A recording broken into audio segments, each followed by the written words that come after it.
Біз Женістің мұрагеріміз викторинасы. Сәлеметсіздер ме? Біздің викторинамыз 18 сұрақтан тұрады. Біріншіден 15 сұраққа дейін ұсынылған 3 нұсқаның ішінен дұрыс біреуін таңдауыңыз керек. 16, 17, 18 сұрақтарға өздігіңізбен жауап бересіз. Сонымен бастаймыз. Бірінші сұрақ. 1942 жылғы 28 шілдедегі номері 227 атышулы бұйрықта айтылған. Бұдан бұлай әрбір командир, қызыл әскер, саяси қызметкер үшін темірдей заңға тең. Талап: А. Бәрі де майдан үшін, бәрі де жеңіс үшін. Б. Жоғары басшылықтың бұйрығынсыз бір адым да шегінуге жол жоқ. В. Әр оқ фашистке.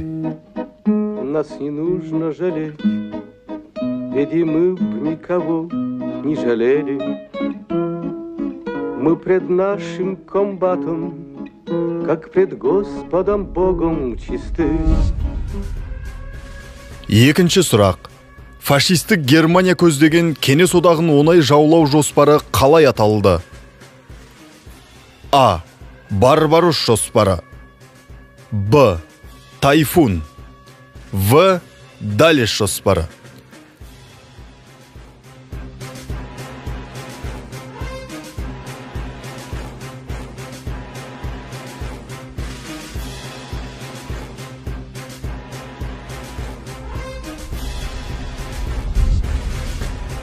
Үшінші сұрақ. Екінші дүниежүзілік соғыс қашан басталды? А.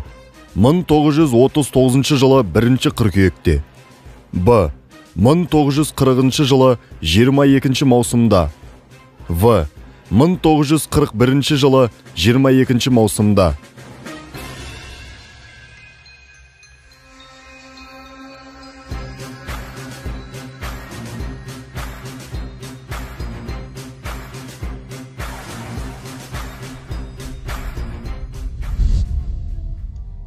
Төртінші сұрақ. Ленинградты блокадасы неше күнге созылды? А. 169. Б. 325. В. 872. Ленинградская блокада и стучащий неустанно ленинградский метро.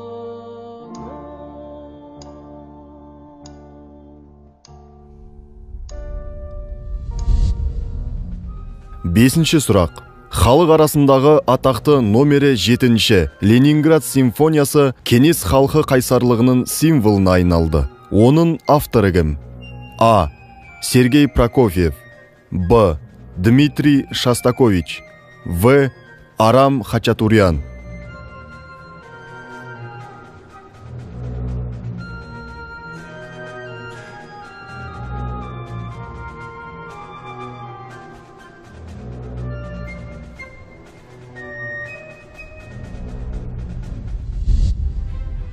Алтыншы сұрақ. Мемориалды кешен кімге арналған? А. Панфиловшы батырларға. Б. Сталинград шайқасының батырларына. В. Брест қамалының қорғаушыларына.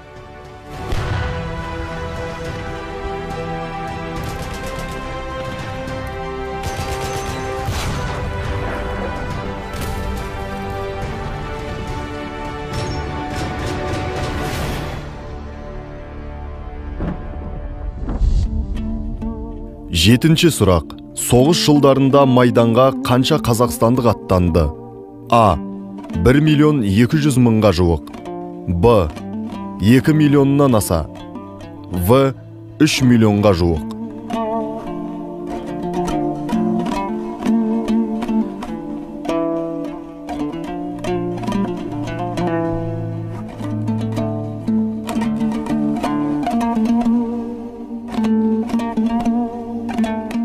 Сегізінші сұрақ. Соғыс жылдарында Қазақстандық қорғасыннан қанша оқ құйылды?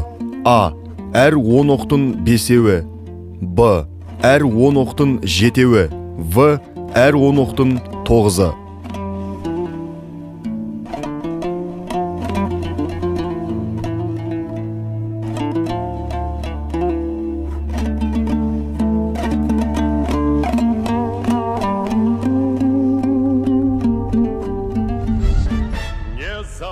9-шы сұрақ.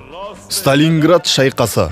25 кеңес жауынгерінен құралған топ 58 күн бойы 11 ұлттың өкілдері жан қиярлықпен мына 4 қабатты үйдің қорғансыз жолында шайқасты. А. Сталин үйі. Б. Панфилов үйі. В. Павлов үйі.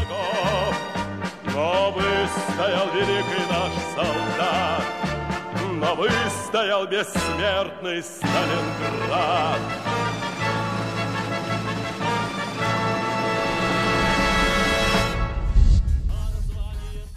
10-шы сұрақ. Қызыл армияның Белоруссия аумағы, сондай-ақ Польша мен Балтық жағалауының бөлігін азат етуге ықпал еткен маңызды шабуыл операциясы қалай аталды? А. Багратион. Б. Кутузов. В. Уран.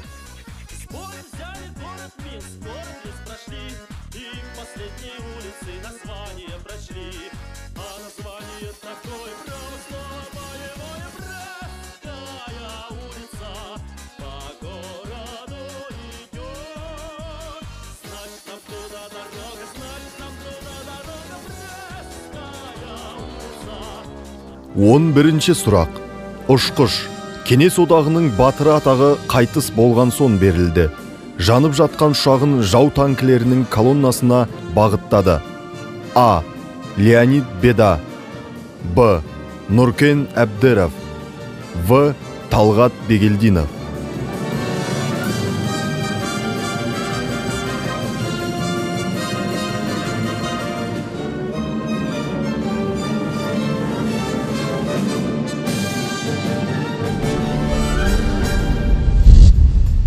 Он екінші сұрақ. Кеңес одағының батыры 78 жаудың көзін жойды. Жауынгерлерді 6 рет шабуылға бастаған. 19 жасында қаза тапты. А. Әлия Молдағұлова. Б. Мәншүк Мәметова. В. Хиюаз Доспанова.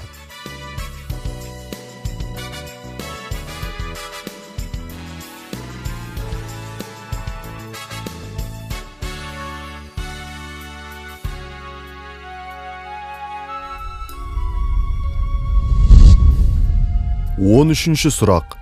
Кеңес одағының батыры Бауыржан Момышұлының танымал шығармасы. А. Волоколамск шоссесі. Б. Соғыс психологиясы. В. Жанған қар.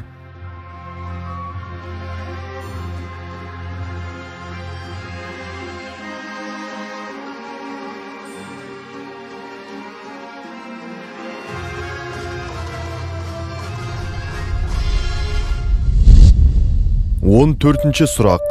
Жеке дұшпандар тізімінде Гитлер кімді номері бірінші жауы деп санады? А.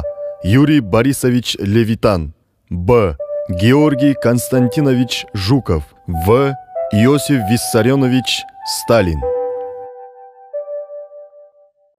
Наше дело правое, враг будет разбит, победа будет за нами. 15-ші сұрақ. 1945 жылдың қай күні Ұлы Отан соғысының аяқталуы құрметіне арналған жеңіс шеруі өтті? А. 9 мамырда. Б. 22 мамырда. В. 24 маусымда.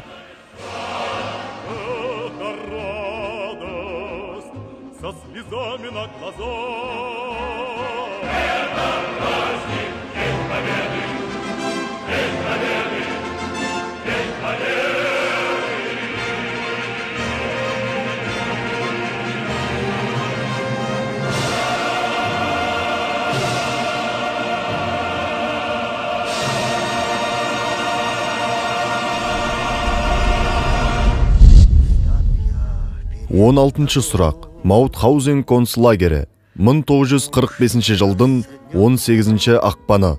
Ерлік, қайсарлық пен өжеттіліктің символына арналған генерал-лейтенант есімін атаңыз. Ол 1941 жылы жау қолына тұтқынға түскен.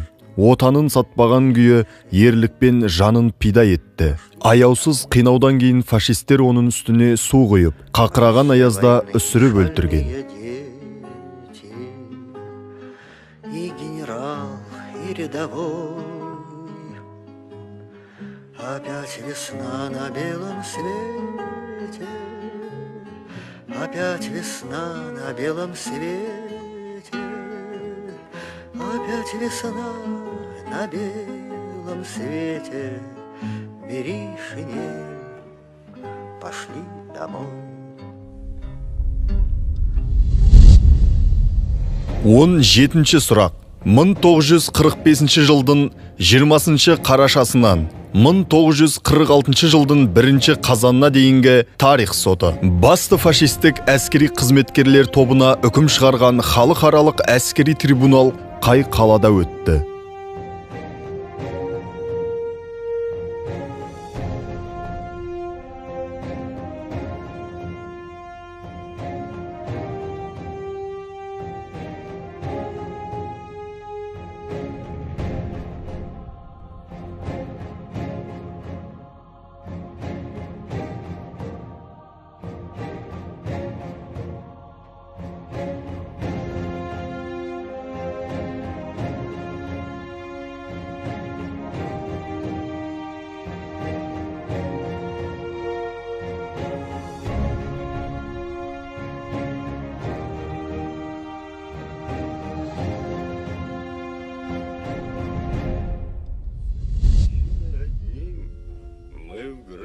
Он 18-ші сұрақ.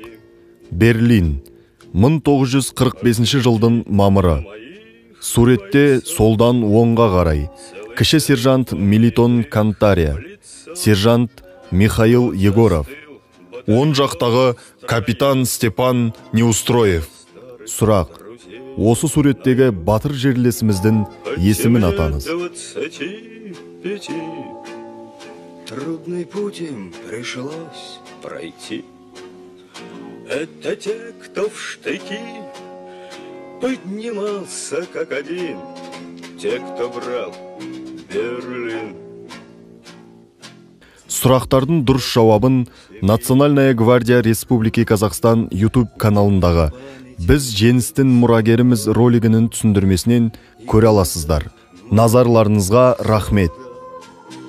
С фотографий увядших глядя, этот взгляд словно высший суд для ребят, что сейчас растут.